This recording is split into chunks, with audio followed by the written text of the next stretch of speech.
Chapter 49, Diabetic Medications. This is a review from class in the Lewis textbook. Oral agents and non-insulin injectable agents work to improve the mechanism by which insulin and glucose are produced and used by the body. These drugs work on three defects of type 2 diabetes: insulin resistance, decrease insulin production, and increase hepatic glucose production. These drugs may be used in combination with agents from other classes or with insulin to achieve blood glucose goals. The most widely used oral diabetic agent is metformin. The primary action is to reduce glucose production by the liver. It enhances insulin sensitivity at the tissue level and improves glucose transport into the cells. It is also beneficial on plasma lipids. Metformin is the first choice drug for most people with type 2 diabetes because it may cause moderate weight loss. It is useful for people with type 2 diabetes and pre-diabetes who are overweight or obese. Patients who are undergoing surgery or any radiological procedures that involve the use of contrast medium are instructed to temporarily discontinue metformin before surgery and to not resume taking metformin until 48 hours after the surgery or the procedure and after their serum creatinine has been checked and is normal. Do not use in patients with kidney disease, liver disease, or heart failure. Lactic acidosis is a rare complication of metformin accumulation. Do not use in patients who excessively drink alcohol. The primary action of the sulfonylureas is to increase insulin production from the pancreas. Hypoglycemia, then, is a major side effect. Meglitinides. Like sulfonylureas, meglitinides increase insulin production from the pancreas. However, because they are more rapidly absorbed and eliminated than sulfonylureas, they are less likely to cause hypoglycemia. When they are taken just before meals, pancreatic insulin production increases during and after the meal, mimicking the normal blood glucose response to eating. Instruct patients to take meglitinides anytime from 30 minutes before each meal right up to the time of the meal, and these drugs should not be taken if a meal is skipped. Glucosidase inhibitors are also known as starch blockers, and these drugs work by slowing down the absorption of carbohydrate in the small intestine. Taken with the first bite of each main meal, they are often effective in lowering postprandial blood glucose. Their effectiveness is measured by checking 2-hour postprandial glucose levels. Thiazolidinediones are referred to insulin sensitizers. These agents are most effective for people who have insulin resistance.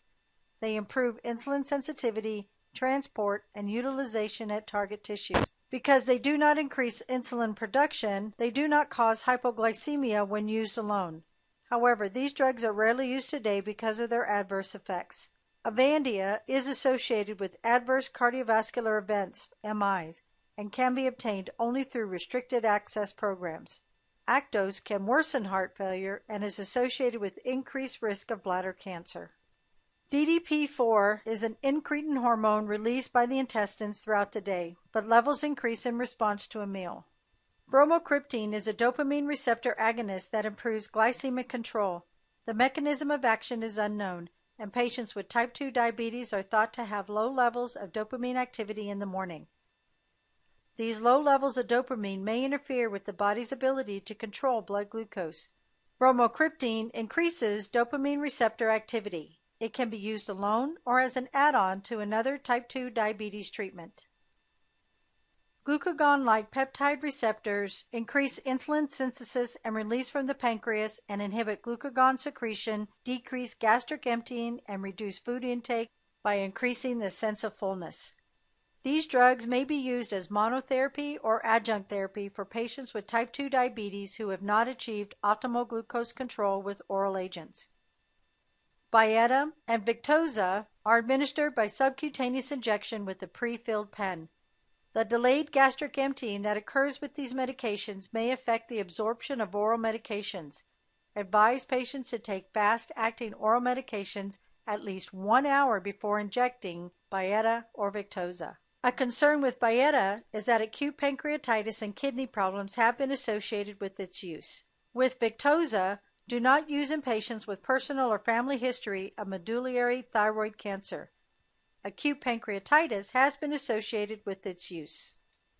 Similan is the only available amylin analog.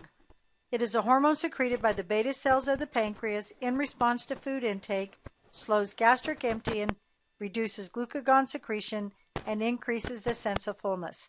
Similan is used in addition to mealtime insulin in patients with type 1 or type 2 diabetes who do not have good glucose control on ideal insulin therapy. It is only used concurrently with insulin and is not a replacement for insulin. It is administered before meals subcutaneously and cannot be injected into the arm because absorption from this site is too variable. It is normally injected in the thigh or the abdomen, and the drug cannot be mixed in the same syringe with insulin. Concurrent use of amylin and insulin increases the risk of severe hypoglycemia during the 3 hours after injection. Severe hypoglycemia is possible, especially in patients with type 1 diabetes. Patients should be instructed to eat a meal with at least 250 calories and keep a form of fast-acting glucose on hand in the event that hypoglycemia occurs. When Similan is used, the bolus dose of insulin should be reduced. Exogenous injected insulin is needed when insulin is inadequate to meet specific metabolic needs. People with type 1 diabetes require exogenous insulin to survive and may need multiple daily injections of insulin, often 4 or more, or a continuous insulin infusion via an insulin pump to adequately control blood glucose levels. People with type 2 diabetes may require exogenous insulin during periods of severe stress such as illness or surgery. In addition, because type 2 diabetes is a progressive disease, over time the combination of nutritional therapy, exercise, and oral agents may no longer adequately control blood glucose levels. At that point, exogenous insulin would be added as a permanent part of the management plan. People with type 2 diabetes may also need up to 4 injections per day to adequately control their blood glucose levels. Occasionally, insulin pumps are used for patients with type 2 diabetes who have not achieved good glycemic control with other therapies. Today, only genetically engineered human insulin is made in laboratories. The insulin is derived from common bacteria, the Escherichia coli, or yeast cells through recombinant DNA technology. Insulins differ by their onset, peak action, and duration, and are categorized as rapid-acting, short-acting, intermediate-acting, and long-acting. The base of all insulin preparation is regular insulin. The onset of activity, peak, and duration times are manipulated by adding zinc, acetate buffers, and protamine. The zinc and protamine added to make intermediate-acting NPH can cause an allergic reaction at the injection site in susceptible individuals. The insulin regimen that most closely mimics endogenous insulin production is the Basal-Bolus regimen. Rapid or short-acting bolus insulin before meals and intermittent or long-acting basal background insulin is once or twice a day. Intensive insulin therapy consists of multiple daily insulin injections together with frequent self-monitoring of blood glucose. The goal is to achieve a near normal glucose level of 70 to 130 before meals. Other less intensive regimens can also achieve good glucose control for some people. Ideally, the patient and the healthcare provider should mutually select regimens. The criteria for selection are based on the desire and feasibility level of glycemic control and the patient's lifestyle, diet, and activity patterns. If a less intense regimen is not giving the patient optimal control, a more intense approach should be encouraged by the healthcare provider.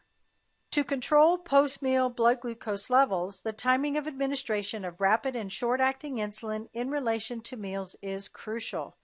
Rapid-acting synthetic insulin have an onset of action of approximately 15 minutes. It should be injected within 15 minutes of mealtime, and it most closely mimics natural insulin secretion in response to a meal. Short-acting regular insulin. Onset of action is 30 to 60 minutes, and preparation should be injected 30 to 45 minutes before a meal to ensure that the onset of action coincides with meal absorption. Because timing an injection 30 to 45 minutes before meals is difficult for people to incorporate with their lifestyle, the flexibility that rapid-acting insulins offer is preferred by those taking insulin with their meals. Short-acting insulin is also more likely to cause hypoglycemia because of a longer duration of action. Intermediate-acting insulin, NPH, is also used as basal insulin. Its action has a duration of 12 to 18 hours, and the disadvantage of NPH is that its peak of action ranges from 4 to 12 hours, which can result in hypoglycemia. MPH is the only basal insulin that can be mixed with short and rapid-acting insulins. It is a cloudy insulin that must be gently agitated before administration. In addition to mealtime insulin, people with type 1 diabetes must also have a long-acting basal or intermediate-acting background insulin to control blood glucose levels in between meals and overnight. Without 24-hour background insulin, people with type 1 diabetes are more prone to developing diabetic ketoacidosis. Many people with type 2 diabetes who use mealtime insulin injections or oral medications also require a basal insulin to adequately control blood glucose levels. Lantus and Levemir are long-acting insulins that are released steadily and continuously and for most people do not have a peak of action. Although they are typically used for once-daily subcutaneous administration, Detamir can be given twice daily. Because they lack peak action time, the risk for hypoglycemia from this type of insulin is greatly reduced. Do not mix or dilute Glargine or Detamir with any other insulin or solution in the same syringe. For patients who want to use only 1 or 2 injections per day, a short or rapid-acting insulin is mixed with intermediate-acting insulin in the same syringe. This allows patients to have both mealtime and basal coverage without having to administer 2 separate injections. Although this may be more appealing to the patients, most patients have better control with the Basal-Bolus therapy. Patients may mix the 2 types of insulin themselves or may use a commercially pre-mixed formula or pen. The pre-mixed formulas offer convenience to patients who do not have to drop and mix insulins from 2 different vials.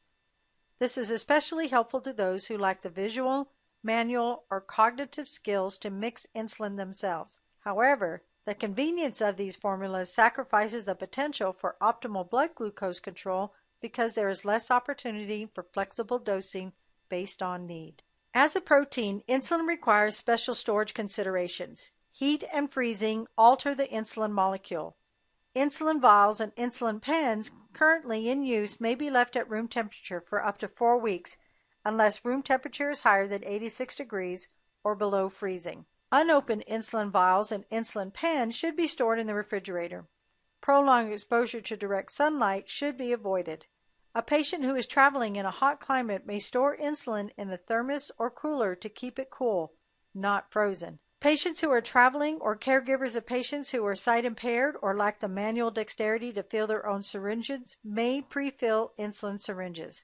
Pre-filled syringes containing 2 different insulins are stable for up to 1 week when stored in the refrigerator. Syringes containing only 1 type of insulin are stable up to 30 days. Syringes should be stored in a vertical position with the needle pointed up to avoid clumping of suspended insulin in the needle. Before injection, gently roll pre-filled syringes between the palms 10 to 20 times to warm the insulin and resuspend the particles. Routine doses of insulin are usually administered by subcutaneous injection. Regular insulin can be given IV when immediate onset of action is required. Insulin is not taken orally because it is inactivated by gastric juices. The speed with which peak serum concentrations are reached varies with the anatomic site for injection. The fastest subcutaneous absorption is from the abdomen, followed by the arm, thigh, and buttocks. Although the abdomen is the preferred injection site, or other sites are appropriate for insulin injections. Caution the patient about injecting into a site that is to be exercised. For example, a patient should not inject insulin into a thigh when they're going to go jogging. Exercise of the area containing the injection site together with the increased body heat and circulation generated by the exercise may increase the rate of absorption and speed the onset of insulin action. Teach patients to rotate the injection with 1 anatomical site, such as the abdomen, for at least 1 week before using a different site, such as the right thigh. This allows for better insulin absorption. An example, it would be helpful to think of the abdomen as a checkerboard, with each half-inch square representing an injection site. Injections are rotated systematically across the board with each injection site at least 1/2 to 1 inch away from the previous injection site. The use of an alcohol swab on the site before self-injection is no longer recommended. Routine hygiene, such as washing with soap and rinsing with water, is adequate. This applies primarily to patient self-injection technique. When injection occurs in the healthcare facility, policy may dictate site preparation with alcohol to prevent healthcare-associated infection. Injections are given at 45 to 90-degree angle, and it depends on the thickness of the patient's fat pad.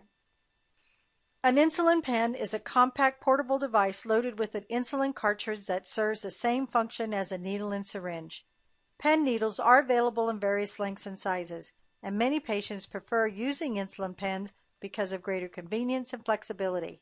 They are portable and compact, and their use is more discreet than using a vial and syringe, and they provide consistent and accurate dosing.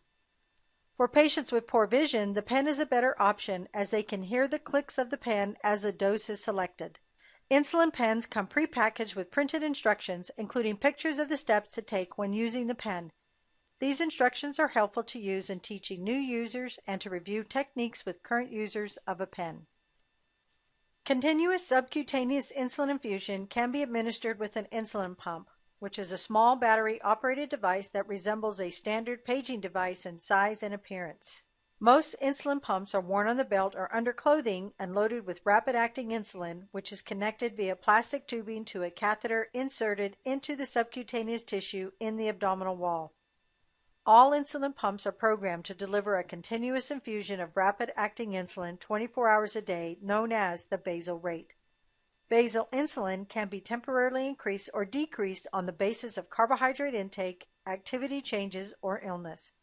Some individuals require different basal rates at different times of the day. At mealtime, the user programs a pump to deliver a bolus infusion of insulin appropriate to the amount of carbohydrate ingested and an additional amount if needed to bring down high pre-meal blood glucose levels. Insulin pump users must check their blood glucose level at least 4 times a day. Tested 8 times or more per day is common. A major advantage of the insulin pump is the potential for tight glucose control. This is possible because insulin delivery becomes very similar to the normal physiological pattern. Problems associated with insulin therapy include hypoglycemia, allergic reactions, lipodystrophy, and the Somogyi effect. Local inflammatory reactions to insulin may occur, such as itching, erythema, and burning sensation around the injection site. Local reactions may be self-limiting within 1 to 3 months or may improve with the low dose of antihistamine. A true insulin allergy is rare.